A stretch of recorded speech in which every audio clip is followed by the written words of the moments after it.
ڈرنے والے ہوتے ہیں۔ آیا تھا میرے رسول کے پاس آنے والا، اوصی کا مجھے بھی وصیت کیجئے، مجھے بھی نصیحت کیجئے۔ آپ نے فرمایا دنیا کے تمام مسائل کا حل اس بات میں ہے کہ تو چاہتا ہے کہ میں اس بات پہ عمل کروں، میرا فائدہ ہو جائے، تو سن لیجئے تیری اس دنیا کے جمیع مسائل حل ہو سکتے ہیں، تیری جمیع پریشانیاں ختم ہو سکتی ہیں، تیرے تنگی کے نکلنے کے راستے آسان ہو سکتے ہیں۔ میں تجھے نصیحت کرتا ہوں اوصیک بتقوی اللہ، جب بھی ڈرنا تو اللہ سے ڈرنا، میں تمہیں تقوی کی نصیحت کرتا ہوں۔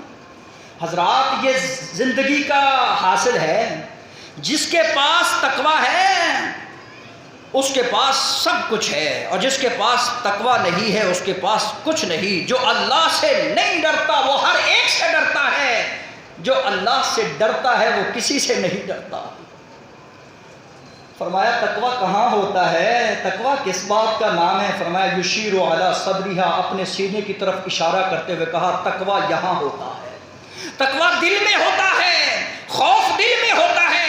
اتق اللہ، اللہ سے ڈر کر رہنا، حیث ما کنتم، جہاں کہیں بھی تم رہو، وہ چین میں رہنے والا چین میں رہے، ہندوستان میں رہے، پاکستان میں رہے یا افغانستان میں رہے، جہاں مرضی رہے، لیکن ڈر کر رہے تو اللہ سے ڈر کر رہے۔ رہنے میں دقت نہیں، مشقت نہیں ہے، پابندی نہیں ہے، رہو جہاں مرضی رہو، لیکن برائی سے بچنا چاہتے ہو، ظلم سے بچنا چاہتے ہو، غصے سے بچنا چاہتے ہو، گناہ سے بچنا چاہتے ہو، تو ایک ہی حل ہے، وہ تقوی کا ہے۔ جس کے پاس تقوی ہے وہ گناہوں سے بچ گیا ہے، جس کے پاس تقوی ہے وہ رشوت خوری سے بچ گیا ہے، جس کے پاس تقوی ہے وہ حرام خوری سے بچ گیا ہے، جس کے پاس تقوی ہے وہ وعدوں میں بدعہدی کرنے سے بچ گیا ہے، جس کے پاس تقوی ہے وہ امانت میں خیانت کرنے سے بچ گیا ہے، جس کے پاس تقوی کی دولت ہے، صبر کی دولت ہے، شکر کی دولت ہے، ذکر فکر کی دولت ہے، اس کے پاس سب کچھ ہے۔ حضرات میں اور آپ بھی اپنے گریبان میں جھانکے، کیا میرے پاس یہ تقوی ہے؟ اگر نہیں تو اس بات کی فکر کیجئے، اللہ سے ڈر کر زندگی بسر کیجئے۔ حضرات والنصح لکل مسلم، مسلمان کے لیے خیر خواہی کا معاملہ کرنا، مسلمان کے ساتھ ہمدردی کا مظاہرہ کرنا، مسلمان کے ساتھ سیدھی سیدھی بات کرنا، مسلمان کو خوف خدا کی بات کرنا، اس میں تمہیں بہت بڑا سبق ملتا ہے، اس میں محبت، مودت، اخوت ملتی ہے۔ رسول کائنات صلی اللہ علیہ وسلم کے فرامین پر عمل کر کے زندگی اچھی گزر جاتی ہے۔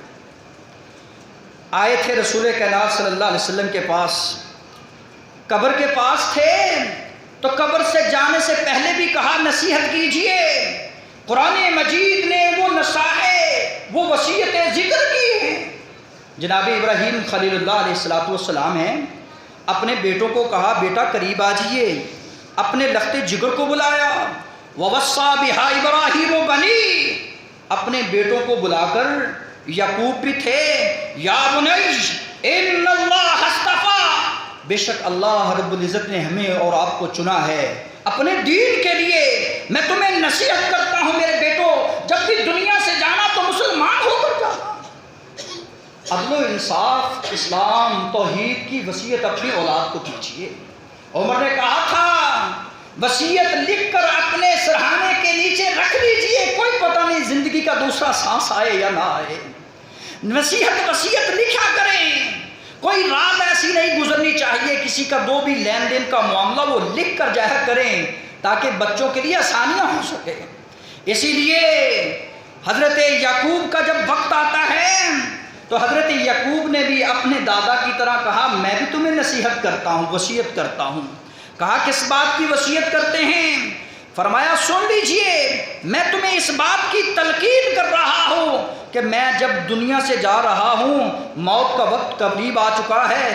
اذ قال لبنیہ ما تعبدون من بعدی، میرے بیٹے جب میں دنیا سے چلے جاؤں تو میرے جانے کے بعد اسی کی عبادت کرتے رہنا جس کی عبادت تمہارا بابا ابراہیم کرتا رہا ہے۔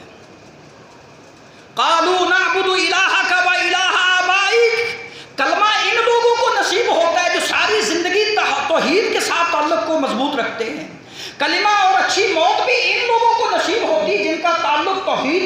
مضبوط ہوتا ہے۔ جو وصیت اور نصیحت بھی کرتے ہیں تو توحید پر مر مٹنے کی کرتے ہیں۔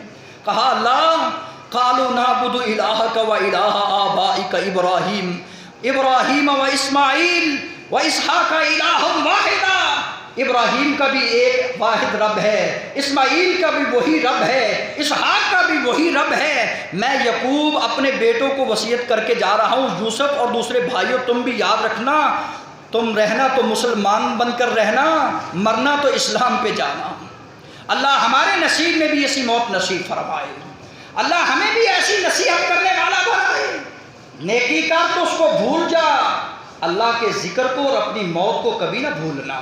کہا تھا جب لقمان نے میرے بیٹے یا بنی لا تشرک باللہ، میرے بیٹے میں تمہیں نصیحت کرتا ہوں اس بات کی کہ اللہ کی ذات کے ساتھ شرک نہ کرنا۔ ان الشرک لظلم عظیم، شرک بہت بڑا ظلم ہے۔ معاذ کو 10 نصیحتیں کی، کہا نماز کبھی نہ چھوڑنا، شراب کبھی نہ پینا، اکڑ کر کبھی نہ چلنا، اونچی آواز سے کبھی نہ بولنا، تکبر کا کبھی اظہار نہ کرنا، اور کہا امر بالمعروف اور نہی عن المنکر کے فریضے کو ادا کرتے رہنا۔ یہ رسول کائنات کی وصیتیں تھی۔ کہا تجھے کاٹ دیا جائے، تجھے جلا دیا جائے، کبھی فرضی نماز کو ترک نہ کرنا۔ رسول کائنات جا رہے ہیں، آخری وقت ہے، الصلاۃ الصلاۃ، نبی کی نصیحت یہی تھی۔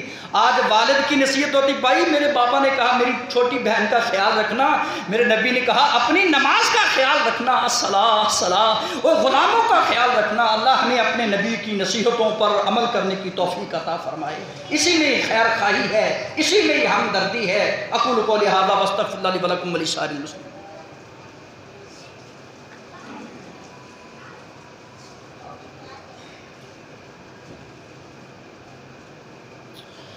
الحمدللہ